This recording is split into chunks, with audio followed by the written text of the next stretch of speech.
मारणारे गाढव जाऊ द्या, त्यांचे त्यांना जोडे लाख लाभोत. जनता पण मारणारे एक दिवस, तो दिवस पण काही लांब नाहीये. आज मुद्दामून ही सभा हा मेळावा अनेक जण सांगत होते की कसा घेणार. म्हटलं जसा नेहमी घेतो तसाच घेणार, आणि आजपर्यंत जेवढा जसा मोठा मेळावा झालाय त्याहीपेक्षा मोठा मेळावा आज होणार. मला माहिती आहे सगळीकडे चिखल झालेला आहे. याचं कारण कमळाबाई. आता तुम्ही म्हणाल पावसाचा आणि कमळाबाईचा काय संबंध, पण कमळाबाईच्या कारभाराने कमळाबाईंनी स्वतःची कमळं फुलवून घेतलेत, पण जनतेच्या आयुष्याचा चिखल करून टाकलेला आहे. आणि अंबादास, तुम्ही शेतकऱ्यांचा विषय पूर्ण मांडलात. जी हालत शेतकऱ्यांची झाले त्याची थोडीशी चुणूक आपल्याला येईल या पावसात भिजताना आणि चिखलात बसल्यावरती. घरादारच संपूर्णपणे चिखल झालेला आहे त्यांच्या. शेतकऱ्याची शेतजमीन तर वाहून गेलीच, पण घरादारामध्ये सुद्धा चिखल घुसलेला आहे. राहायचं कुठे? शेतकरी जो आपल्याला अन्नधान्य देतो, 2 घास देतो, तो शेतकरी आज विचारतोय की आम्ही खायचं काय. ही अशी परिस्थिती यापूर्वी कधी आलेली नव्हती. हे एवढं मोठं संकट. आजपर्यंत मराठवाडा हा अवर्षणग्रस्त होता, आता तिकडे अतिवृष्टी झालेली आहे. अतिवृष्टी म्हणजे आपत्तीग्रस्त. आणि मी तुम्हाला सगळ्यांना आवाहन करतोय, सर्व शिवसैनिकांना आवाहन करतोय, हे संकट फार मोठं आहे. जसं लिंबाळा दाऊला भूकंप झाला होता आणि शिवसेनेने एक गाव आपण दत्तक घेतलं होतं. राऊते साहेब तुम्ही होतात, खैरे साहेब होते. आपण अर्थात आपल्याकडे सरकार नाहीये, पण जी काय करता येईल ती फुलाची पाकळी ही मराठवाड्याच्या शेतकऱ्यासाठी आणि उद्ध्वस्त झालेल्या नागरिकांसाठी देऊ. अगदी मोठी बाग जरी नाही तरी काही जणांच्या आयुष्यात एखादं फुल जरी आपण फुलवू शकलो तरी मी म्हणेन आपल्या आयुष्याचं सार्थक झालं. हे करायला पाहिजे. कारण आजचे जे मुख्यमंत्री आहेत, मी काल मुद्दामून प्रेस कॉन्फरन्स घेतली. माणसं कशी बदलतात बघा. आपलं राज्य होतं तेव्हा हेच बोंबलत फिरत होते, ओला दुष्काळ जाहीर करा. आणि आता ते मुख्यमंत्री झाल्यानंतर बोलतायत की ओला दुष्काळी संज्ञाच नाहीये. नसेल, पण जनता संकटात आहे. खड्ड्यात घाला तुमच्या संज्ञा, पण त्यांना पहिले मदत द्या. मी कालही बोललोय, आधीही बोललोय, आजही परत बोलतोय की सगळे निकष बाजूला ठेवा आणि ज्यांचं नुकसान झाले त्या शेतकऱ्यांना हेक्टरी 50,000 रुपये मदत ही केलीच पाहिजे.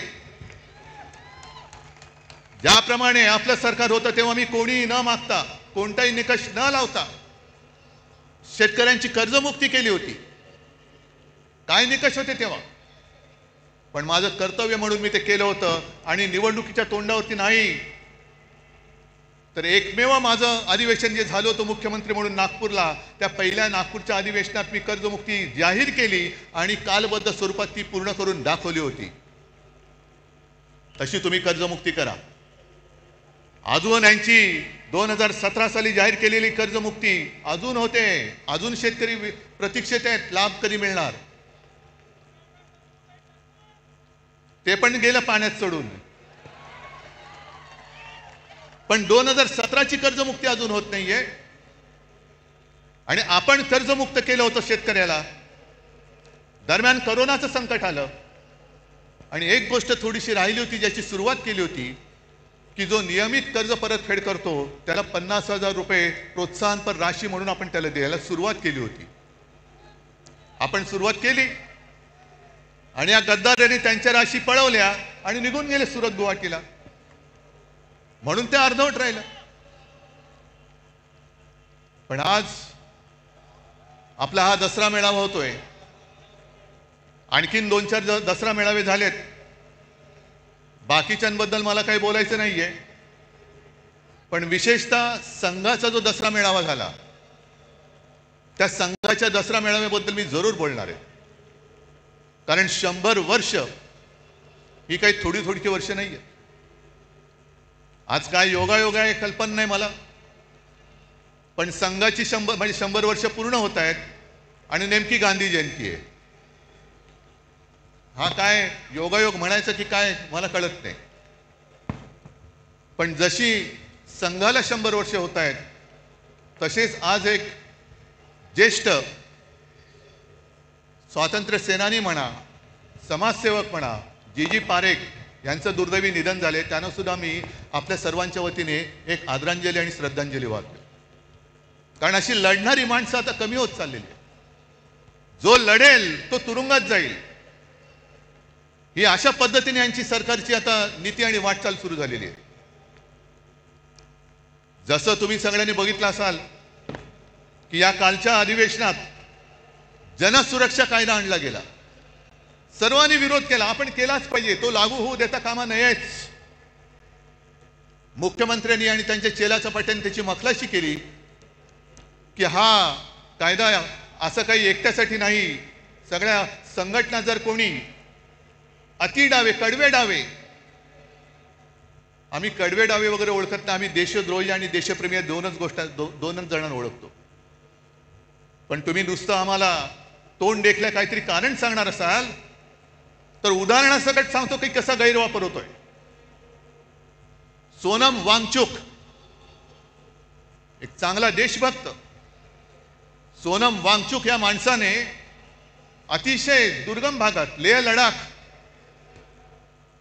जिकडे कडाक्याची थंडी, नुसती कडाक्याची नाही, हाडं मोडतील अशी थंडी असते, त्या थंडीमध्ये आपले जवान नीटनेटके राहावे, त्यांना काहीतरी उबदार एक आडोसा मिळावा म्हणून सोलार टेक्नॉलॉजीवरती त्यांना छावण्या बांधून दिल्या. ती टेक्नॉलॉजी त्यांनी दिली. पाण्याचं दुर्भिक्ष होतं, ते दुर्भिक्ष होऊ नये, पाणी मिळालं पाहिजे म्हणून त्यांनी आईस तुपाची योजना आणली. काल परवापर्यंत जे मोदींची स्तुती करत होते, पण त्यांनी आंदोलन सुरू केलं का? न्याय हक्कासाठी. लेह लडाखला न्याय हक्क मिळालाच पाहिजे. न्याय हक्क ही लोकशाहीतली मूलभूत गरज आहे आणि न्याय हक्कासाठी त्यांनी लढाई करत होते, करतायत. उपोषण चालू ठेवलं होतं, पण सरकार ढुंकून बघायला तयार नाही. मग पेटले सगळे, काय त्याला आता जेनजी जसं नेपाळमध्ये पेटले, लेह लडाखमध्ये रस्त्यावरती आले आणि मोदी बाबांनी त्यांना सरळ उचलून रासुकाखाली आत टाकून दिलं. जा, 1 वर्षाचा बाहेरच पडणार नाही. हा जनसुरक्षा कायदा, हम करे सो कायदा, तोच आपल्याला तोडून मोडून टाकायचा आहे. तोच तोडून मोडून टाकायचा आणि टाकलाच पाहिजे. कारण मोदींची स्तुती करत होते तोपर्यंत वांगचुक हे देशद्रोही नव्हते, पण त्यांच्यावरती आता आरोप ठेवले की तुम्ही पाकिस्तानमध्ये जाऊन आलात, एका शिष्टमंडळात ते पाकिस्तानला गेले होते म्हणून देशद्रोही म्हणून जर वांगचुक यांना अटक होणार असेल तर नवाज शरीफचा केक गपचूप जाऊन खाऊन येणाऱ्या मोदींना काय म्हणायचं, ह्या सुद्धा प्रश्नाचं उत्तर आम्हाला मिळालं पाहिजे. न्याय हक्क मागणं हा या देशामध्ये देशद्रोह होतोय. आणि म्हणून काही वेळेला असं वाटतं की या सगळ्या कमळाबाईंनी चिखल करून ठेवलाय. जो म्हणतोय ते तुम्हाला आता कळेल. एक एक गोष्टी मी तुम्हाला सांगेन तसं. एक तर भाजप आणि प्रशासन, सरकार चालवण्याचा सूत्राम संबंध नाही, दुरान्वयाने सुद्धा संबंध नाहीये. 3 वर्ष मणिपूर जळतंय. आता काल परवाकडे मोदी मणिपूरमध्ये गेले. 3 वर्ष जळते मणिपूर. तिथल्या महिलांची धिंड निघते, धिंडवडे निघतात अब्रूचे. ना मोदी जायला तयार, ना दुसरे व्यापारी जायला तयार. पण एवढं करून मोदी गेले. आम्हाला असं वाटलं की मोदी काहीतरी तोडगा काढतील, ज्यांच्यावरती अत्याचार झाले त्यांना काहीतरी सांत्वन करतील. पण गेल्यानंतर त्यांचं भाषण आलं होतं. हसायचं की रडायचं. मणिपूरमध्ये गेल्यानंतर मोदीजीने भाषण केलं, मणिपूर के नाम में ही मणी है. और ते तिकडे जाऊन कशाला बघायला पाहिजे? आम्हाला इथेही कळतं, म्हणून मराठी सक्तीची पाहिजे. मणिपूरमध्ये जाऊन तुम्हाला मणिपूरमधला मणी दिसला, पण मणिपूरच्या जनतेच्या डोळ्यातलं पाणी नाही दिसलं. तिथली जनता रडते, तिथली जनता आक्रोश करते.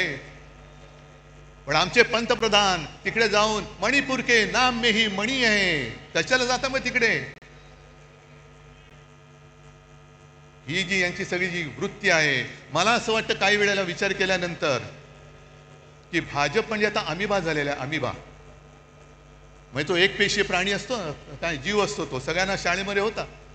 अमिबा वाटेल तसा वेडावाकडा कसाही पसरतो, जिकडे लागेल तिकडे युती करतो. झालं काम की इकडचा हात काढला तिकडे हात करतो, तिकडचा. पण एक पेशी मीच शरीरात गेलं तर पोट बिघडतं, तसे समाजात घुसले तर शांती नाहीशी होते. म्हणून मी त्यांना अमिबा म्हणतोय, म्हणून अभिमा म्हणतोय. आणि आमचे जे मुख्यमंत्री आहेत, हे मुख्यमंत्री आम्हाला शिकवत आहेत. म्हणून मी बातमी घेऊन आलोय.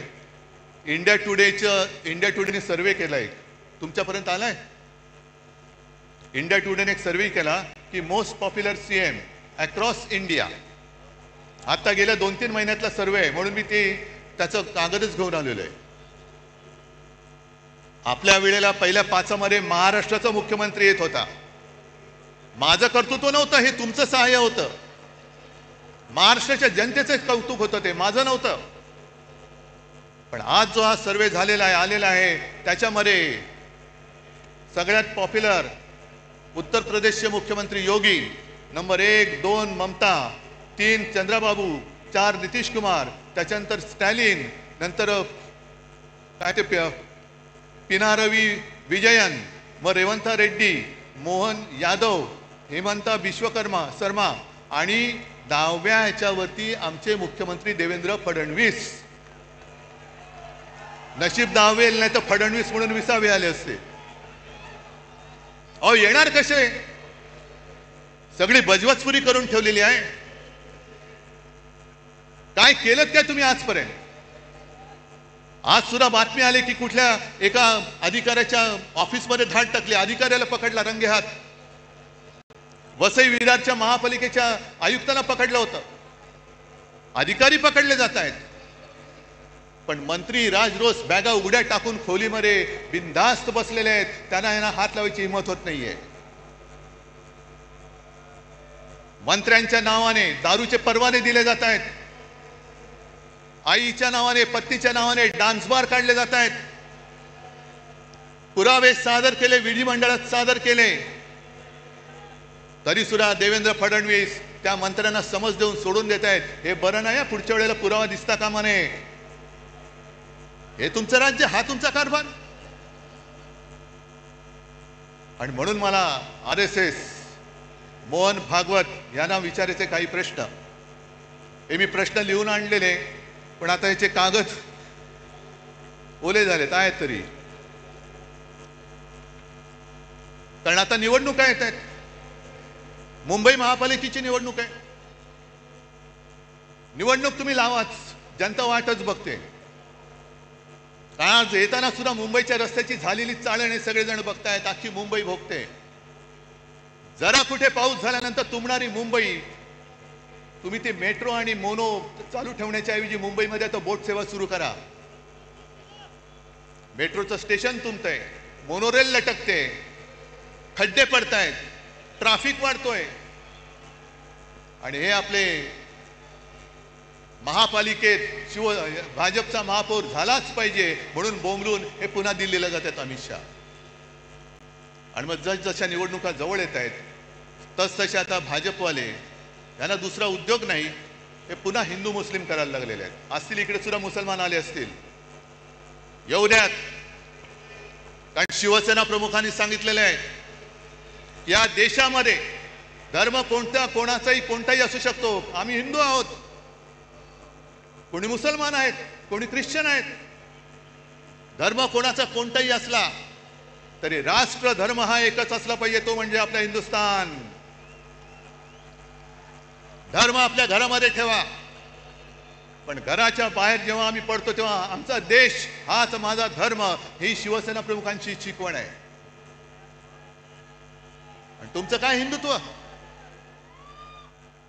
म्हणून मला मोहन भागवतांना विचारायचंय, आणि जे भाजपवाले आमच्या अंगावरती येत आहेत की ह्याने मुंबई जिंकले तर खान महापौर होईल, अरे तुम्ही मुंबई जिंकू शकत नाही तर त्या अदानीच्या चरणावरती मुंबई तुम्ही समर्पयामी करून देऊन टाकाल, जानवं घालाल, शेंडी ठेवाल आणि अदानी नाम समर्पयामी. ही काय व्यापारी म्हणून तुम्ही इकडे मुंबईकडे बघताय, आम्ही आमचा जीव म्हणून मुंबईकडे बघतो आहोत. आणि आम्हाला जर का हिंदुत्व शिकवण्याचा प्रयत्न करत असाल तर पहिला आम्ही भाजपला परत सांगतो, तुमच्या फडक्यावरचा हिरवा रंग काढून टाका आणि मग आमच्याशी हिंदुत्वाच्या गप्पा करा. पहिलं ते तुमचं फडकं आहे, फडकच आहे, तो भगवा असूच शकत नाही. कारण भगवा हा शिवसेनेच्या हातामध्ये आहे, शिवसैनिकाच्या हातामध्ये आहे. तुमच्या फडक्यावरचा हिरवा काढा आणि मग आमच्या अंगावरती या.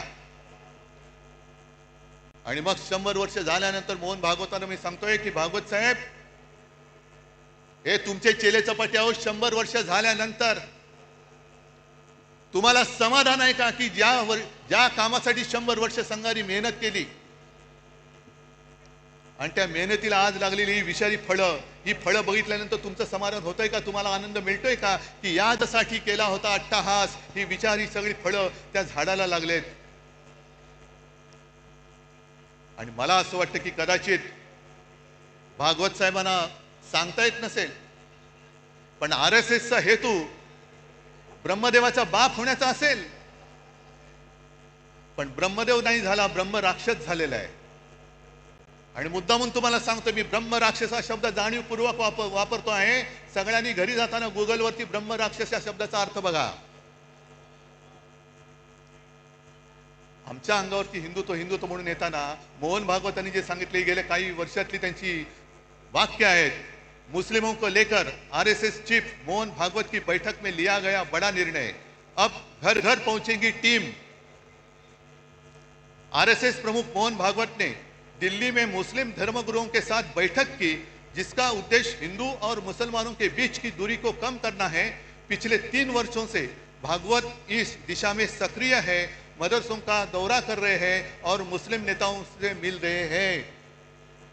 हे जे बेंबीच्या देठापासून ओरडणारे भाजपडे आहेत त्यांना विचारतोय, मोहन भागवतांनी हिंदुत्व सोडले बोलण्याची हिंमत आहे का तुमची? आहे हिंमत? आणि हे एवढ्यापुरतं थांबलेलं नाहीये. या बातम्या ज्या आहेत, 2022 ची बातमी एक आहे की मोहन भागवत यांनी मशिदीला भेट दिल्यानंतर त्यांचे मुसलमानांचे जे सर्वोच्च नेते आहेत उमर अहमद इलियासी यांनी त्यांचा राष्ट्रपिता म्हणून उल्लेख केला. हिंदुस्थान मधल्या मुसलमानांच्या सर्वोच्च नेत्याने मोहन भागवतांचा राष्ट्रपिता म्हणून उल्लेख केला. जा भाजपड्यांना विचारा त्यांना जाऊन की हिंदुस्थानचे राष्ट्रपिता म्हणालेत का पाकिस्तानचे राष्ट्रपिता त्यांना म्हणालेत? आमच्या अंगावरती येतं. अरे तुम्हाला लाज लज्जा शरम काय आहे की नाही? एक तर काहीतरी ठरवा. आम्ही जे बोललो ते एवढ्यासाठी बोललो, ना आकार ना उकार ना ध्येय ना धोरण, कसाही वावरतोय, कसाही वाढतोय, कसाही पसरतोय.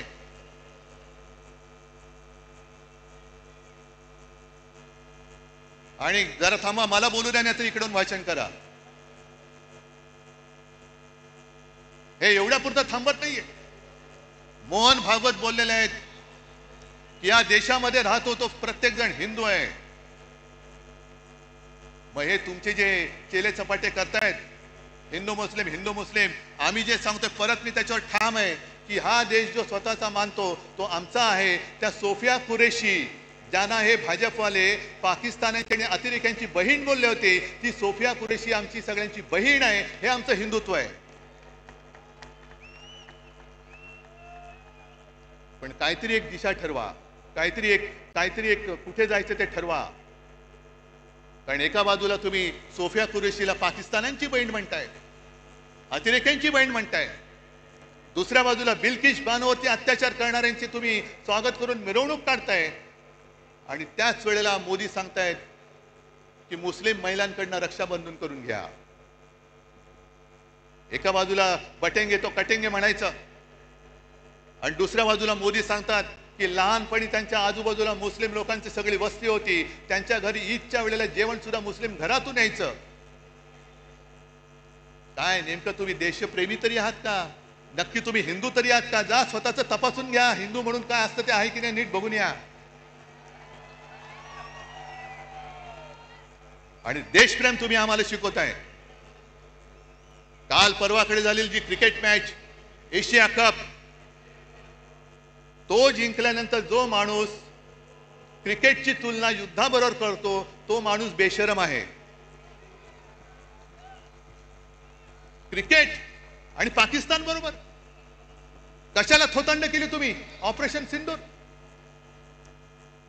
तुम्हीच आम्हाला सांगितलं ना की पहलगाम मध्ये धर्म बघून, धर्म विचारून गोळ्या घातल्या। हिंदू आहे घाल गोळी, हिंदू आहे घाल गोळी। मग एक तर तुमचं सरकार तिकडे 10 वर्ष बसले, तुमच्या देशामध्ये हिंदू सुरक्षित नाहीये। या देशामध्ये हिंदू धर्म विचारून गोळ्या घालणाऱ्या अतिरेक्यांच्या देशाबरोबर तुम्ही क्रिकेट खेळता। म्हणजे बाप देशप्रेमाचं नाटक करतो, ढोंग करतो आणि पोरगा क्रिकेट खेळतो। ही तुमची घराणेशाही। एका बाजूला तुमची नाचलेली कुजलेली सडकी ढोंगी घराणेशाही आणि दुसऱ्या बाजूला आमच्या ठाकरेंची घराण्याची परंपरा, ठाकरेंची घराणेशाही, ज्याचा मला अभिमान आहे। कशाला घराणेशाही बद्दल बोलता? आणि म्हणूनच तुम्ही किती जरी प्रयत्न केले तरी ही तुफान गर्दी, पाऊस पडतोय, आम्ही खुर्च्या बुडाखाली घेऊन बसणारी माणसं नाहीयेत। इकडे तर बघा खुर्ची असली काय नसली काय, खुर्ची आम्ही घेतो डोक्यावरती।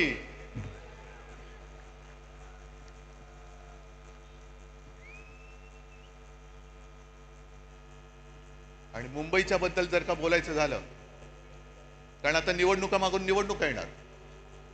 काल परवाकडे जेव्हा मी शेतकऱ्यांच्या दौऱ्यावरती गेलो होतो, पाहणी त्यांच्याशी बोलत होतो, शेतकरी उद्विग्न आहे, रडतोय।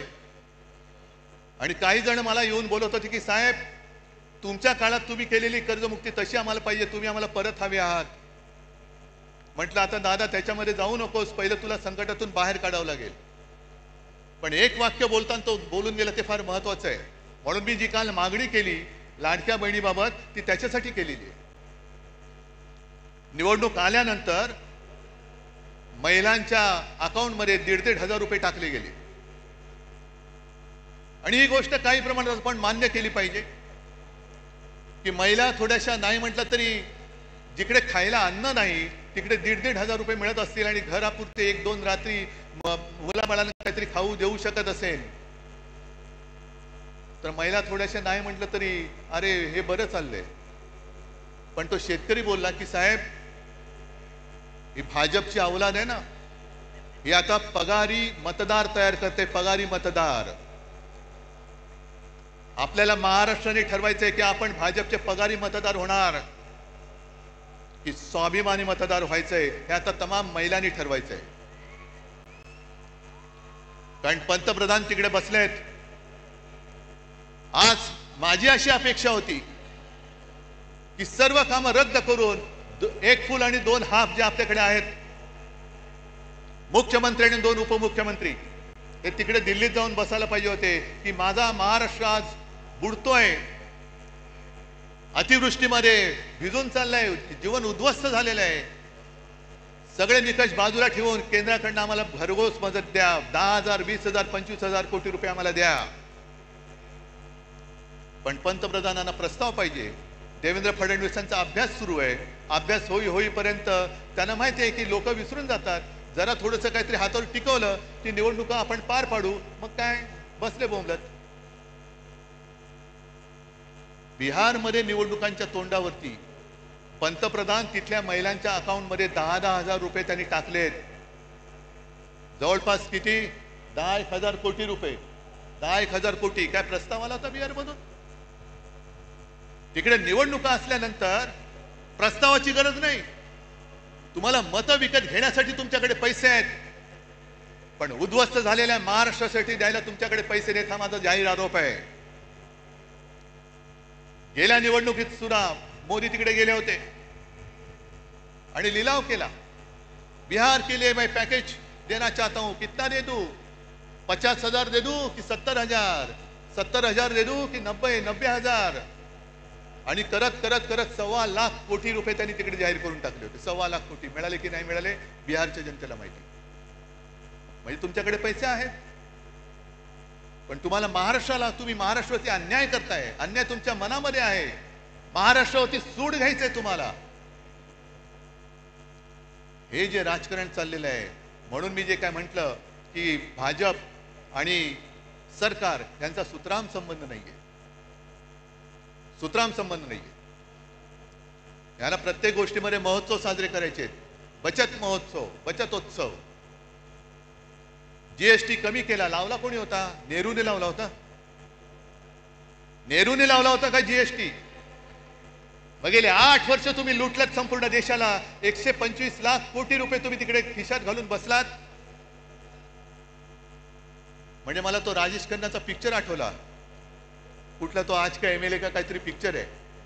त्याच्याकडे काही हॉटेलवाले येतात आणि सांगतात की अमुक एका पदार्थाची किंमत वाढवायची. ते सगळे म्हणतात अहो किंमत वाढवली तर लोक बोंबलतील. तुले कितना चाहते हो? नहीं दुगना करना चाहता हूं. नहीं ठीक है आप तिगना कर दो, तिप्पट करा. सगळे आजूबाजू सांगतात तो तिप्पट काय लोक रस्त्यावरती उतरतील. आपण राजेश खन्ना मुख्यमंत्री असतो सांगू उतरने दो, लोग रस्ते पे उतरेंगे, आंदोलन करेंगे, तोडफोड होईल. मग लोक माझ्याकडे येतील, मग मी हॉटेलवाल्यांना बोलवीन आणि त्यांना सांगेन तिप्पट नाही तुम्ही दुप्पट करा. त्यांचंही काम झालं आणि आपलंही काम झालं. या पद्धतीने तुम्ही सरकार चालवताय. आणि मुंबई महापालिकेची निवडणूक जी मी बोलत होतो ती होऊनच द्या. मुंबई महापालिका सुद्धा यांनी कशी गहाण टाकलेली आहे. एक तर तुमचा ज्याच्याशी संबंध नाही ती सगळी कामं स्वतःकडे, स्वतःवरती त्याचं श्रेय घेत आहे. बीडीडी चाळ आम्ही केली, कुठे केली?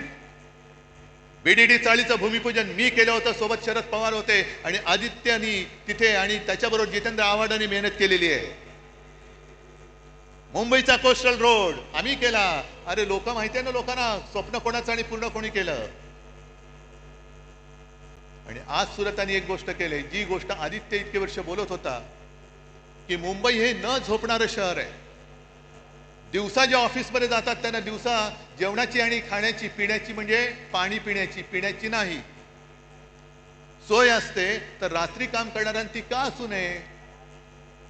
तेव्हा भाजपवाल्यांनी जो काय नंगा नाच केला होता, संस्कृती, नाईट लाईफ, नाईट लाईफ. अहो नाईट लाईफ म्हणजे तुम्ही मकावला जाऊन नाईट लाईफ वाले, तसं नाईट लाईफ नाही. कळलं ना? हा, हे मकावला जाऊन यांचं नाईट लाईफ फुलणार आणि आम्हाला इकडे शिकवणार साधन सुचिता. आज जे आपण बोलत होतो तेच त्यांनी केले. रात्री सुद्धा आम्ही पब आणि बारची मागणी करतच नव्हतो. उलटा आमचं म्हणणं आहे बार रद्दच करा. जे तुमचे मंत्री चालवत आहेत त्यांना पहिल्या मंत्रिमंडळातून काढा, ही आमची मागणी आहे. पण सगळं श्रेय आपल्याकडे घ्यायचं आणि दुष्ट तुमच्याकडे द्यायची. मुंबई महापालिका सुद्धा आज जवळपास 2.25 लाख कोटीच्या तुटीमध्ये आणि खड्ड्यामध्ये टाकलेली आहे. सहन करायचं आपण, बघत बसायचं आपण. आणि निवडणूक घेऊ शकतील असं मला वाटत नाही, कारण लोकप्रतिनिधी ज्या दिवशी सभागृहात जातील त्या दिवशी आम्ही यांनी 3 वर्षात खाल्लेली सगळी मुंबईची तिजोरी ही जनतेसमोर येईल. आम्ही आणणार, व्हाईट पेपर पहिला काढणार, त्याच्यावरती व्हाईट पेपर काढणार आहे. बोलण्यासारख्या बऱ्याच गोष्टी आहेत, मला हरकत नाहीये, पण तुम्ही तरी किती वेळ भिजणार?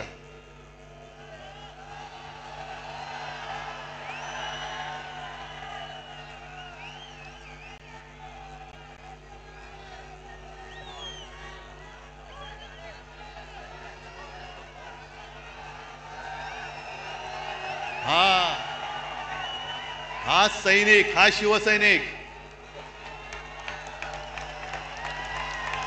हा खरा शिवसैनिक. नाही राहू द्या, तुम्ही कितीही जल्लोषात असला तरी मला थोडं भान ठेवून बोलायला पाहिजे. मग काही जणांची अपेक्षा आहे की उद्धव ठाकरे पुढचा कार्यक्रम काय देणार. आणि आता कोण बोललं रे, उद्धव ठाकरे आणि राज ठाकरे एकत्र येणार का? अरे मग 5 जुलैला काय केलं होतं आम्ही? आणि तेव्हा मी बोललेलो आहे आम्ही एकत्र आलोय ते एकत्र राहण्यासाठी. जिथे माझ्या मातृभाषेचा घात होत असेल तिथे मी मराठी माणसामध्ये फूट पडू देणार नाही. आणि मराठीवरती हिंदीची सक्ती मी आज जाहीरपणाने परत सांगतोय. आमचा हिंदीला विरोध नाही, पण आमच्यावरती सक्ती करायची नाही हे सुद्धा तेवढंच महत्वाचं आहे. जी भाषावर प्रांतरचना झाली त्या प्रांतरचनेप्रमाणे प्रत्येक भाषेला एक एक प्रांत मिळाला. मग गुजराती लोकांना गुजरात मिळालं, बंगाली लोकांना बंगाल मिळालं, कानडी लोकांना कर्नाटक मिळाला, तमिळ सगळंच मिळालं, राजस्थान असेल, मध्य प्रदेश असेल, झारखंड असेल. तसा मराठी भाषेला महाराष्ट्र मिळाला. भाषावर प्रांतरचना झाल्यानंतर प्रत्येक राज्याला राज्याचं सरकार मिळालं, राज्याची राजधानी मिळाली. पण महाराष्ट्राला महाराष्ट्राची राजधानी मिळाली नव्हती. ती मुंबई, मराठी माणसांनी रक्त सांडून मिळवलेली मुंबई ही जर का या व्यापाऱ्यांच्या खिशात जात असेल तर खिसा फाडून आम्ही मुंबई राखल्याशिवाय राहणार नाही. त्याच्यामुळे या ज्या काही कंड्या पिकवल्या जात आहेत, दसरा मेळाव्यात राज ठाकरे येणार का, उद्धव ठाकरे जाणार का, त्या सगळ्या मराठी द्वेष्ट्यांना सांगतोय की तुम्ही आमच्या मराठीला हात लावून बघा, हिम्मत असेल तर हात लावून बघा, हात जागेवर ठेवणार नाही. आमचं कोणाशी भांडण नाहीये. काय किती आतापर्यंत मारामाऱ्या झाल्या, आमच्या अंगावरती येऊ नका. जे शिवसेना प्रमुखांनी शिकवलंय, एक तर कोणाच्या अंगावर जायचं नाही, पण कोणी अंगावर हात उचलला तर तो हात जागेवर ठेवायचा नाही. आणि तीच शिकवण घेऊन आम्ही पुढे चाललेलो आहोत. आम्हाला कोणाचं उणं दोणं काढायचं नाहीये. पण विशेषतः मी दोन महत्वाच्या गोष्टी ज्या तुम्हाला सांगितल्या, एक म्हणजे भारतीय जनता पक्षाला मी आज इशारा देतोय की हिंदुत्वावरनं आमच्या अंगावरती येऊ नका. तुमच्या सगळ्या टोप्या घातलेले फोटो मी त्याचं प्रदर्शन लावल्याशिवाय राहणार नाही. एक काहीतरी मोदीजींना विचारा, मोहन भागवतजींना विचारा की हे तुम्ही करताय हे या दिशेने जायचे काय थोतांड आहे. आणि आम्हाला प्रश्न विचारण्याच्या आधी तुम्ही तुमच्या नेत्यांना प्रश्न विचारा की ती पटेंगे तो कटेंगे कधी करायचं आणि राखी कधी बांधायची. एका राज्यामध्ये गोवंश हत्या बंदी, म्हणजे मी पूर्वी बोललोय, याच दसरा मेळाव्यात बोललेलो आहे की महाराष्ट्रामध्ये गोमाता आणि बाजूला जाऊन खाता हे तुमचं हिंदुत्व. आणि 2-3 वर्षापूर्वी त्या उत्तरेमधल्याच राज्यामध्ये तो आर्यन मिश्रा नावाचा एक पोरगा, 22-23 वर्षाचा पोरगा मित्रांबरोबर चालला होता रात्री. त्याचा पाठलाग करून त्या बोगस तथाकथित गोरक्षकांनी त्याला भर रस्त्यात गोळ्या घालून मारला. त्याने शिक्षा झाली की नाही कोणालाच माहिती नाहीये. पण तुम्ही माणसं मारताय संशयावरनं. गोमांसाची तस्करी करतोय म्हणून तिकडे मारायचं आणि इकडे गोमांस जाऊन खायचं, ही कुठली पद्धत आहे तुमची? जे नॉर्थ ईस्ट आहे, जे किरण रिजिजू आहेत, त्यांनी सुद्धा सांगितले, तिथल्या त्यांच्या प्रदेशाध्यक्षांनी सांगितले की ते त्यांच्या राज्यामध्ये गोमांस खातात. मग ते तुमच्या पक्षात अजून कसे ठेवले? त्यांना काना लात मारून घालून टाकत. त्याच्यामुळे एकदा काय ती व्याख्या ठरवा, चौकट ठरवा. पण तुम्ही हिंदुत्वाचं ढोंग आणि देशभक्तीचं सोंग हे आता सोडा. मी भाजपला प्रेमाने सांगतोय, प्रत्येक वेळेला काय आग पाखड करण्याची गरज आहे अशातला भाग नाही. एक तर नशिबाने तुम्हाला संधी मिळालेली आहे, त्या संधीचं सोनं करा. हा आता सगळा चिखल केला ना, तो चिखल करू नका. कारण ही संधी फार मोठी आहे, ही कोणाला मिळत नाही अशी संधी. आणि त्यावेळेला म्हणजे जनता पार्टीच्या वेळेला शिवसेना प्रमुखांनी काढलेले कार्टून मला आठवते. कारण इंदिरा गांधींनी आणीबाणी लादली होती, अनेक जण तुरुंगात गेले होते. काही जणांनी तुरुंगात जाऊन इंदिरा गांधींनी पत्र सुद्धा लिहिली होती की आता आम्ही तसं करणार नाही, आमची पूर्ण संघटना ही तुम्ही म्हणाल तसं आम्ही देशसेवेला वाहून टाकू. हे कोण म्हणाले? जर का सिनियर लोकांना विचारलं, ते पुस्तक आहे माझ्याकडे, ते पत्र पण आहे माझ्याकडे. आणि त्याच्यानंतरच्या निवडणुकीमध्ये देशाने इंदिराजींचा पराभव केला होता. आम्हाला हुकुमशाही नकोय, लोकशाही पाहिजे, जनता पक्ष पाहिजे. मग जयप्रकाश नारायण यांनी पुढाकार घेऊन सगळ्यांना एकत्र केलं होतं.